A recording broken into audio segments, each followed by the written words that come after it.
Hi అందరికీ. ఈరోజు topic వచ్చేసి మ్యాథ్స్ గురించి. నేను మ్యాథ్స్ని ఎలా ప్రిపేర్ అయ్యాను, ఎలా ప్రాక్టీస్ చేశాను, నాకు మ్యాథ్స్ ఎలా వచ్చింది, నాది మ్యాథ్స్ బ్యాక్గ్రౌండేనా అనేది నేను ఈరోజు ఈ వీడియోలో చెప్పాలనుకుంటున్నాను. నాది మ్యాథ్స్ బ్యాక్గ్రౌండ్ కాదండి, నాది బీజెడ్సీ బైపీసీ. నేను బయోసైన్స్ తీసుకున్నాను. మ్యాథ్స్కి భయపడే సెకండ్ ఇయర్ అంటే ఇంటర్ నుంచే మ్యాథ్స్కి భయపడి నేను బీజెడ్సీ. నాలాగా మీరు కూడా చాలామంది ఎంపీసీ తీసుకోకుండా బైపీసీ తీసుకున్న వాళ్ళు చాలామంది ఉంటారు. నేను కూడా ఆ గుంపులో ఒకదాన్ని. మ్యాథ్స్ని ఎలా ప్రాక్టీస్ చేయాలి, దాన్ని ఈజీ పద్ధతిలో ఎలా నేర్చుకోవాలి, అసలు నాకు రాని మ్యాథ్స్ని నేను ఎలా నేర్చుకున్నాను, జిఎస్ లాగా మ్యాథ్స్కి కూడా ట్రిక్ ఉంటుందా, మ్యాథ్స్ వేయడం కూడా అలా ట్రిక్తో చేయొచ్చా అన్నదే ఈరోజు టాపిక్. నేను మ్యాథ్స్ ఈజీ వేలో మీరు ఎలా చేయాలో, ఎలా ప్రాక్టీస్ చేయాలో నేను ఈ వీడియోలో చెప్పాలనుకుంటున్నాను. పూర్తిగా చూడండి, అయితేనే మీకు అర్థమవుతుంది. చాలామంది అనుకుంటారు మ్యాథ్స్కి కూడా జిఎస్ లెక్క రివిజన్ ఉంటుందా అని. మ్యాథ్స్కి కూడా రివిజన్ ఉంటుందండి. మ్యాథ్స్ని కూడా రివిజన్ చేస్తూ ఉంటేనే, ప్రాక్టీస్ చేసి మరి రివిజన్ చేస్తేనే మ్యాథ్స్ అనేది వస్తుంది. నేను నేర్చుకున్న పద్ధతి అయితే అదే. నేను నేర్చుకున్న పద్ధతిలో ఇప్పుడు మ్యాథ్స్ ఎలా చేయాలో మీకు చెప్తాను. ఫస్ట్ ఒక బుక్ తీసుకోండి. మీ దగ్గర ఏ బుక్ అయితే ఉంటుందో మ్యాథ్స్ అది తీసుకోండి. ఒకవేళ ఇన్స్టిట్యూట్ నుంచి మీరు కోచింగ్ తీసుకున్నప్పుడు రాసిన బుక్స్ కావచ్చు, లేకపోతే మీరు తీసుకున్న బుక్స్ కావచ్చు, మీ దగ్గర ఏదైతే బుక్ ఉందో అది తీసుకోండి. దాంట్లో మీకు ఒక చాప్టర్ అంటే ఏదో ఒక చాప్టర్ మీరు సెలెక్ట్ చేసుకోండి. ఆ చాప్టర్ని చేయండి మెల్లగా. టైం ఎక్కువ తీసుకున్నా పర్లేదు, కానీ అన్ని క్వశ్చన్లు అర్థం చేసుకుంటూ అతను ఏమి ఇస్తున్నాడు, ఏం అడుగుతున్నాడు, క్వశ్చన్ ఎలా ఫామ్ చేస్తున్నాడు అనేది ఒకసారి, అంటే క్వశ్చన్ మొత్తం ఒకసారి చదివేసి దాన్ని బాగా అర్థం చేసుకొని ఆ క్వశ్చన్ని మీరు చేయండి. క్వశ్చన్ చేయడం అయిపోయిన తర్వాత అలా చాప్టర్ మొత్తం కంప్లీట్ చేసిన తర్వాత మీకు కొన్ని రాని క్వశ్చన్స్లు ఉంటాయి కదా, అవి పక్క వాళ్ళని ఎవరినైనా అడిగి తెలుసుకోండి. తెలుసుకున్న తర్వాత కూడా మీకు ఆ క్వశ్చన్లు అర్థం అవ్వట్లేదంటే దాన్ని పక్కన పెట్టేయండి. తర్వాత వచ్చేసి రివిజన్. అంటే ఆ చాప్టర్లో మొత్తం ఎన్ని మోడల్స్ ఉన్నాయి ఏంటి అనేది అప్పటికప్పుడే రివిజన్ చేసుకోవాలి.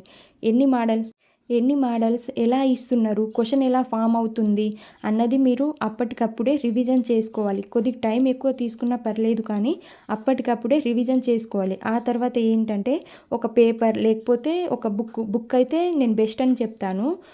ఒక బుక్ తీసుకొని మీరు ఏదైతే చాప్టర్ చేశారో ఆ చాప్టర్లోని ఫార్ములాస్, ఇంకా ఆ చాప్టర్లో మోడల్స్ ఎన్ని ఉన్నాయి, అంటే ఒక క్వశ్చన్ పేపర్లో ఎలా ఉంటుందంటే ఒక మోడల్కి ఒక 4-5 క్వశ్చన్స్లు ఇస్తారు. అలా కాకుండా ఒక్కొక్క మోడల్కి ఒక్కొక్క క్వశ్చన్స్లు మీరు అక్కడ రాసుకొని అన్ని ఫార్ములాస్ రాసుకోవాలి. ఫార్ములాస్ ఎలా రాయాలంటే ఆ ఫార్ములాస్ని క్వశ్చన్ ఎలా ఇచ్చినప్పుడు ఆ ఫార్ములాస్ని వాడాలన్నది మీకు అర్థం చేసుకుంటూ ఒక పేపర్ మీద రాసుకోండి. ఒక బుక్లో రాసుకుంటే ఆ బుక్ అనేది మీరు ఇంకొకసారి ఆ చాప్టర్ని చేస్తారు కదా, ప్రాక్టీస్ చేస్తారు. మళ్ళీ ఒక 4-5 డేస్ తర్వాత ప్రాక్టీస్ చేస్తారు కదా, అప్పుడు ఫస్ట్ ఆ చాప్టర్లోని క్వశ్చన్స్ల మీద డైరెక్ట్ క్వశ్చన్లను చేయకుండా మీరు ఒకసారి ఆ నోట్బుక్ తీసుకొని ఎన్ని మోడల్స్ ఉన్నాయో, ఎన్ని ఫార్ములాస్ ఉన్నాయో మీరు రాసుకున్నారు కదా, అది ఒకసారి చూసుకొని తర్వాతనే ఆ చాప్టర్లోని క్వశ్చన్స్లు చేయండి. అయితే మీరు ఫస్ట్లోనే ఆ నోట్బుక్లో ఉన్న ఫార్ములాస్, మోడల్స్ ఫస్ట్లోనే చూశారు, ఒకసారి రివిజన్ చేసుకున్నారు కాబట్టి మీకు ఆ చాప్టర్లోని క్వశ్చన్స్లు ఇంకొకసారి చేసినప్పుడు తక్కువ టైం పడుతుంది. అలా అయితే మీకు ఈజీగా మ్యాథ్స్ వచ్చేస్తుందండి. మీరు ఈ ఒక్క చాప్టర్కి కాదు, అన్ని చాప్టర్లకి ఇలానే ట్రై చేయండి. అయితే మీకు అన్నిట్లో సేమ్ ఇలానే ఈ మెథడ్నే పాటిస్తే మీకు కన్ఫామ్గా మ్యాథ్స్ ఫస్ట్ ఎక్కువ టైం పట్టి తర్వాత తక్కువ టైం పడుతూ మీకు మ్యాథ్స్ అనేది వచ్చేస్తుందండి. మీ ఎంతవరకు కాంపిటేటివ్ ఎగ్జామ్లో ఎంతవరకు మ్యాథ్స్ రావాలో అంతవరకు మీకు మ్యాథ్స్ వచ్చేస్తుంది. మ్యాథ్స్ వేయడం కూడా ఇంత ఈజీగా అని అనిపిస్తుంది. నాకు కూడా ఫస్ట్లో మ్యాథ్స్ అసలుకే రాకపోతుండే.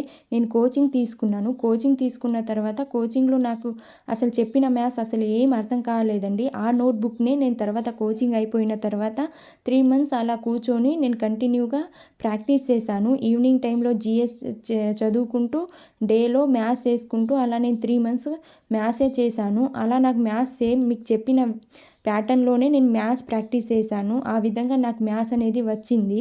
మీకు కూడా హెల్ప్ అవుతుందని నేను ఇలా చెప్తున్నాను. నేను ఎలా ప్రాక్టీస్ చేశానో మీరు కూడా ఇలానే ట్రై చేయండి. మీకు కూడా కన్ఫామ్గా మ్యాథ్స్ వచ్చేస్తుందండి. రాని క్వశ్చన్స్లను పట్టుకొని వేలాడకుండా వచ్చిన క్వశ్చన్స్లని ఎంతవరకు పర్ఫెక్ట్గా చేయాలో నేర్చుకోండి. అలా అయితేనే మీరు మ్యాథ్స్లో ఇంప్రూవ్ అవుతారు. ఇంకో విషయం ఏంటంటే మన దగ్గర ఉన్న నోట్స్ బుక్ని మాత్రమే ప్రాక్టీస్ చేయండి. ఫస్ట్‌లో అయితే ఆ తర్వాతనే మనం వేరే బుక్స్ తీసుకొని దాంట్లో ప్రాక్టీస్ చేయాలండి. అయితేనే మీకు మ్యాథ్స్ అనేది పర్ఫెక్ట్ అయితుంది. అలా కాకుండా చాలామంది ఏం చేస్తారంటే మన దగ్గర ఉన్న నోట్‌బుక్‌ని ఒక 2, 3 సార్లు చేసేసి ఇంకా కొత్త నోట్‌బుక్‌లో ఎన్ని మోడల్స్ ఉన్నాయో ఏంటో కొత్త క్వెషన్స్‌లు ఉన్నాయేమో అని వేరే బుక్‌లో చేస్తూ ఉంటారు. అలా మీకు రాదండి. అంటే మీరు మీ దగ్గర ఉన్న నోట్‌బుక్‌నే ఒక 10, 12 సార్లు చేశాక అప్పుడు మీరు వేరే బుక్స్‌ని ట్రై చేయొచ్చు. అంటే మీ దగ్గర ఉన్న బుక్స్‌లోని చాప్టర్‌లో ఎన్ని క్వెషన్స్‌లు ఉన్నాయి, ఏంటి, అవి దాంట్లో ఎన్ని మోడల్స్ ఉన్నాయి అనేది మీకు మొత్తం బ్రెయిన్‌లో ఉండాలి. రివిజన్ చేస్తే ఆ చాప్టర్ నేమ్ చూస్తేనే మీరు మీ దగ్గర ఇన్ని మోడల్స్ ఉన్నాయి ఏంటి అంటే పక్క వాళ్ళ నోట్‌బుక్‌లో చూసినప్పుడు ఆ క్వెషన్స్‌ని చూసినప్పుడు నా దగ్గర ఈ మోడల్‌లో ఈ క్వెషన్ లేదు అన్నట్టుగా మీరు గుర్తుపట్టాలి. అప్పటి వరకు మీ బుక్స్‌నే మీరు బాగా ప్రాక్టీస్ చేయండి. అయితేనే మీకు మ్యాథ్స్ అనేది ఈజీగా అర్థమవుతుంది. అలా కాకుండా మీ దగ్గర ఉన్న బుక్స్‌ని చేయకుండా ఇంకొక బుక్స్ అలా దాంట్లో కొత్త మోడల్స్ ఉంటాయని ట్రై చేశారనుకోండి, మీ దగ్గర ఉన్న బుక్స్‌లోని మోడల్స్ కాకుండా మీకు వేరే బుక్స్‌లోని మోడల్స్ కూడా అర్థం కాదండి. అలా అయితే మొత్తం వేస్ట్ అవుతుంది మీరు ఇప్పటివరకు నేర్చుకున్నదంతా. అందుకే ఫస్ట్ మీ దాంట్లో మొత్తం మోడల్స్ మీకు వచ్చిన తర్వాతనే మీరు ఇంకొక బుక్స్ తీసుకోవాలి. అప్పటి వరకు ఇంకొక బుక్స్ తీసుకోకండి. అదే నేను చెప్పాలనుకుంటున్నాను. మీ దగ్గర ఉన్న బుక్స్‌లో కూడా చాలా వరకు మోడల్స్ కవర్ అయితాయండి. ఇంకా ప్యూర్ మ్యాథ్స్ అంటారా? దాదాపుగా కాంపిటేటివ్ ఎగ్జామ్‌లో నార్మల్ మ్యాథ్సే ఎక్కువగా ఇస్తారు. ప్యూర్ మ్యాథ్స్ చాలా తక్కువగా ఇస్తారు నాకు తెలిసైతే. ఫస్ట్ మీరు నార్మల్ మ్యాథ్స్ నేర్చుకోండి. నార్మల్ మ్యాథ్స్ నేర్చుకున్న తర్వాత ఇంకా మీకు మ్యాథ్స్ అనేది వస్తుంది అనుకుంటే మీరు ప్యూర్ మ్యాథ్స్‌కి వెళ్ళండి. కానీ ఫస్ట్ అయితే నార్మల్ మ్యాథ్స్‌కి ట్రై చేయండి. మ్యాథ్స్ అనేది మనం ఏదైనా కష్టపడితేనే దానికంటూ ఒక టైం ఇస్తేనే అది మనకు వస్తదండి. ఇప్పుడు ఏదైనా సరే మనం ఒక వర్క్‌కి లేకపోతే ఒక సబ్జెక్ట్‌కి దేనికైనా సరే దానికి ఎంత టైం ఇస్తామో అంతే రిజల్ట్ ఉంటుంది. అది ఏ విషయంలో అయినా సరే మనం అలానే మ్యాథ్స్‌లో కూడా మ్యాథ్స్‌కి నువ్వు ఎంత అయితే టైం ఇస్తున్నావో అంతే నీకు రిజల్ట్ ఉంటుందండి. నువ్వు టైం ఇవ్వకపోతే అది రాదు. నువ్వు టైం ఇస్తే అది వస్తుంది అంతే. మనం అనుకుంటే ఏదైనా చేయొచ్చు. మనం అనుకోకపోతే ఏది చెయ్యలేం. అందరికీ వచ్చిన మ్యాథ్స్ నాకెందుకు రావట్లేదు, అందరూ మంచిగా చేస్తున్నారు నాకే ఎందుకు రావట్లేదని నేను కూడా ఒకప్పుడు అనుకున్నాను. అందుకే నేను మ్యాథ్స్‌ని ప్రాక్టీస్ చేశాను, నేర్చుకున్నాను. నాకు వచ్చినంతలో నీకు చెప్తున్నాను. మ్యాథ్స్‌ని ఎలా చేయాలో, నేను ఎలా ప్రాక్టీస్ చేశానో, నాకు ఎలా మ్యాథ్స్ వచ్చిందో మీకు చెప్తున్నాను. ఒకవేళ దీనికన్నా బెటర్ పద్ధతిలో మీకు మ్యాథ్స్ నేర్చుకోవాలని ఉంటే మీరు అలా కూడా ట్రై చేయండి. కానీ నాకైతే ఇది బెస్ట్ అనిపించింది. నేను ఇప్పటికి కూడా ఇలానే చేస్తాను. మీరు కూడా ఇష్టంగా ట్రై చేసి చూడండి.